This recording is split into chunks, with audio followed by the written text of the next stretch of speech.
Bonjour, ici Moira Soul pour Shape Your Own World. Aujourd'hui, je voulais vous parler de qu'est-ce que c'est le coaching spirituel. Je voulais aborder ce sujet. Pourquoi? Parce que beaucoup de personnes en fait m'ont posé la question, et notamment des coachs, qu'est-ce que c'est la spécificité du coaching spirituel? Alors, le coaching, déjà, parce qu'on voit beaucoup de choses en coaching ces derniers temps. Alors, le coaching, c'est une pratique professionnelle qui permet aux gens d'atteindre un objectif cadré en trouvant leur propre solution. Donc ça, c'est le coaching. Et donc le coach permet en fait d'amener les personnes à trouver leur propre solution et de cadrer aussi l'objectif en amont. Pour la partie spirituelle, alors qu'est-ce que c'est que la spiritualité? La spiritualité, j'ai des dessins qui montrent de mes neveux et nièces. Ça commence par ça. Ça, c'est un dessin de ma petite nièce qui a 3 ans et demi. Vous savez, quand on commence à dessiner, à se raconter toute une histoire. Voilà, ça commence par ça. Je vais les faire les trois parce que ça, c'est mon petit neveu. Ça continue par ça, 5 ans et demi. Toute l'histoire qui s'est racontée en coloriant tout ça. Le plus grand, voilà, 11 ans. On se raconte plein d'histoires quand on dessine, quand on est enfant. Et puis il y a plein d'autres choses qui font que ça construit notre imaginaire et on fait des ponts de sens à travers cet imaginaire. Tout ce qu'on voit en dessin animé, les livres, les contes qu'on nous lit ou qu'on lit nous-mêmes. Et puis on va à l'école et on s'intéresse peut-être à l'histoire et la mythologie grecque, égyptienne, romaine. Et toutes ces informations vont construire un imaginaire ou plusieurs imaginaires dans notre cerveau. Et tout ça, tout le sens qu'on y met derrière reste dans notre subconscient.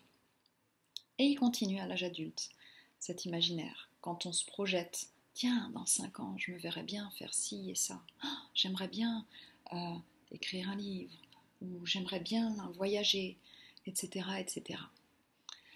Et on se construit des images autour de ça.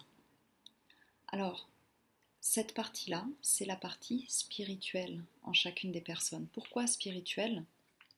Parce que, en fait, c'est tout un système de valeurs qui se cache derrière. Alors, un coaching spirituel va être en fait un coaching qui va permettre aux gens de cadrer leurs objectifs, bien entendu, et ensuite d'aller vers cet objectif en créant un alignement par rapport à tout ce système de valeurs qui se cache dans leur subconscient. Donc aller dans cet imaginaire-là et retirer tout le sens qu'il y a dans cet imaginaire.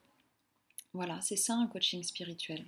Alors, ça peut aborder les liens avec nos ancêtres, ça peut aborder des projections mentales qu'on n'avait même pas quand on était petit.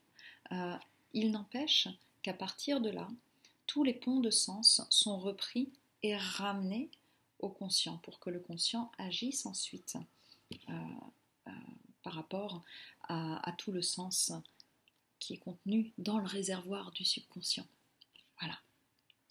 Alors effectivement, il y a un parti pris dans le coaching spirituel, c'est cette idée que finalement, qui mène le jeu entre le cerveau conscient et le subconscient? Eh ben, c'est le subconscient. Voilà. Alors le conscient, eh ben, il veut tout maîtriser. Ben, le parti pris du coaching spirituel, c'est de dire en fait, le conscient, il veut tout maîtriser peut-être, mais le subconscient derrière gagne, quoi qu'il arrive. Donc autant s'aligner avec ça, autant déjà le comprendre et l'explorer, pour pouvoir ensuite ancrer dans une réalité quelque chose de tangible, de concret et de viable par rapport à tout ce système derrière qui nous guide malgré nous. Voilà, j'espère que ça vous a éclairé sur le coaching spirituel. Très bonne journée et à bientôt.